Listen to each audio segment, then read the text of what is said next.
Hello everybody, welcome my YouTube channel chemistry logic.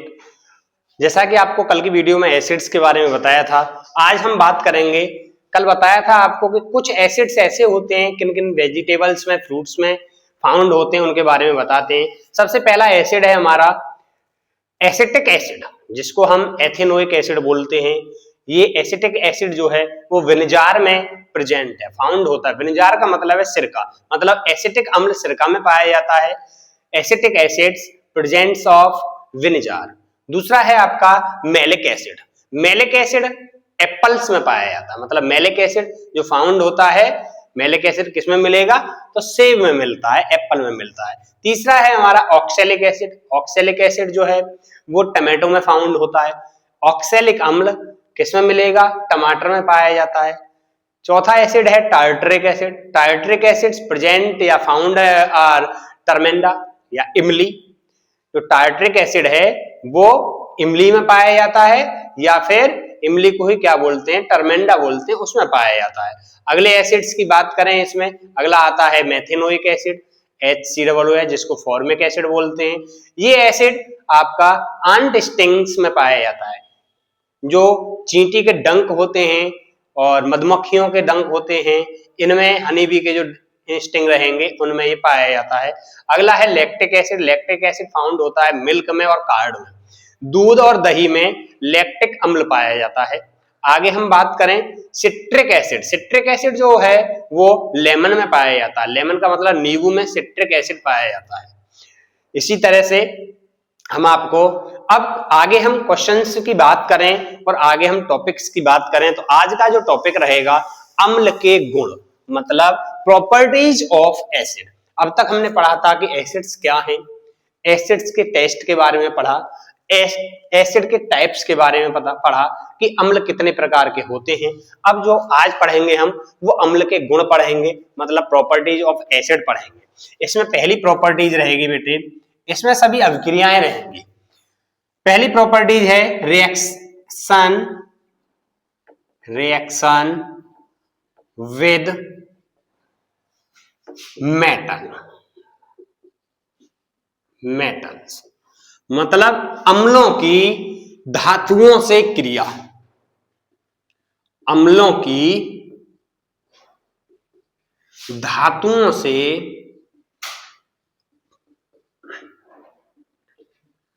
क्रिया।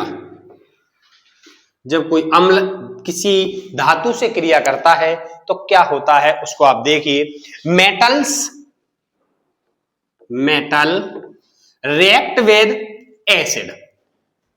Metal अगर किसी एसिड से रिएक्ट करती है तो यहां क्या बनाएगी बेटे? Salt plus hydrogen gas, hydrogen gas. A metal react with acid to give salt and hydrogen gas. अगर कोई धातु किसी अम्ल से क्रिया करती है तो वह लवण बनाएगी और उसके साथ क्या निकलेगा? हाइड्रोजन गैस निकलेगा। जैसे कि मान लिया हमने कि यहाँ जिंक मेटल ले लिया हमने Zn प्लस एसिड में हमने HCl लिया। कौन सा एसिड लिया? HCl लिया। साल्ट का फॉर्मेशन होगा, ZnCl से ज्वाइंट करेगा तो फॉर्मूला बनेगा zinc chloride ZnCl2 plus hydrogen gas. ये हाइड्रोजन का सिंबल है, अगर इसको गैस बनाना है तो आप इसके नीचे क्या करेंगे? 2 लगा देंगे। ये हाइड्रोजन गैस, गैस को इंडिकेट करते हैं एरो, सीधे ऊपर की तरफ एरो लगाएंगे, उसी के पीछे वो गैस को इंडिकेट करेगा। अब इसको बैलेंस करिए, बैलेंस करने के लिए यहाँ 2 लगा हुआ है Cl के नीचे, तो यहाँ आप कितना लगा देंगे? 2 लगा देंगे। तो Zn plus 2 HCl is equal to ZnCl2 plus H2। धातुओं से यार रिएक्शन विद मेटल्स रहेगा। दूसरी प्रॉपर्टीज रहेगी रिएक्शन विद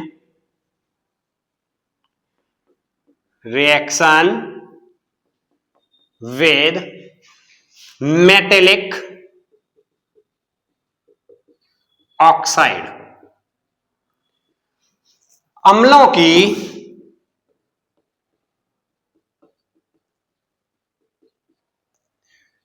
धातु ऑक्साइडों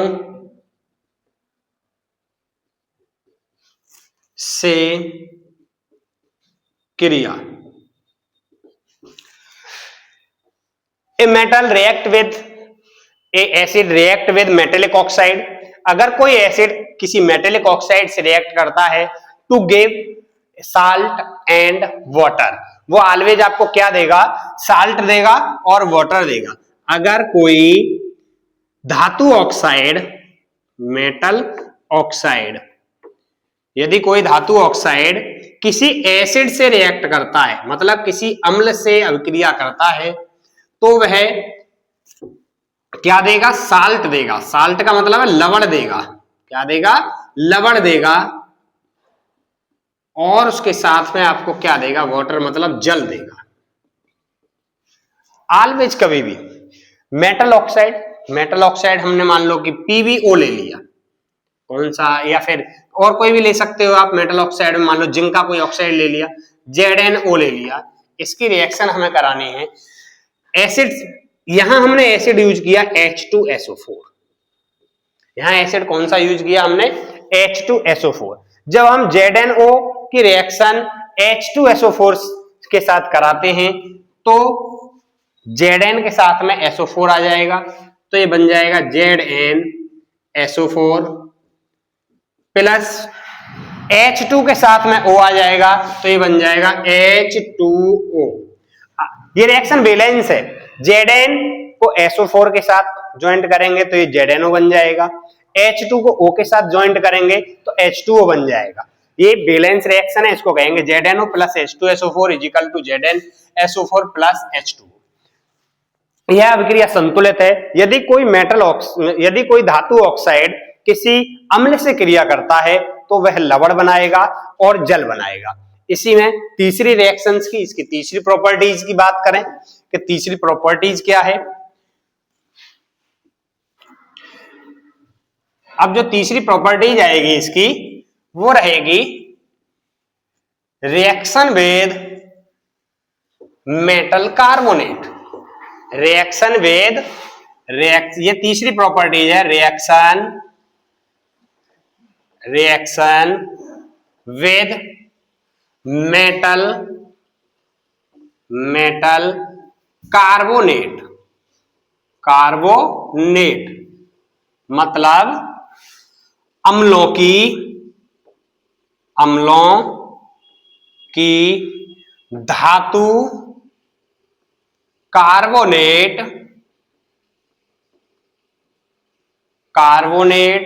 से क्रिया। कोई भी एसिड है, N acid react with metal carbonate, कोई भी एसिड किसी मेटल कार्बोनेट से रिएक्शन करता है, साल्ट ऑलवेज टू गिव या formation of A salt, water and carbon dioxide. वो क्या देगा आपको, साल्ट देगा, वाटर देगा और कार्बन डाइऑक्साइड देगा। मतलब metal carbonate plus acid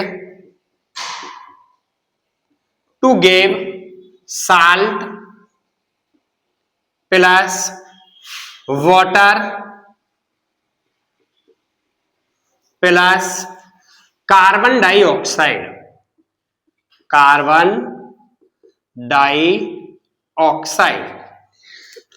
metal carbonate ले लेते हैं हम।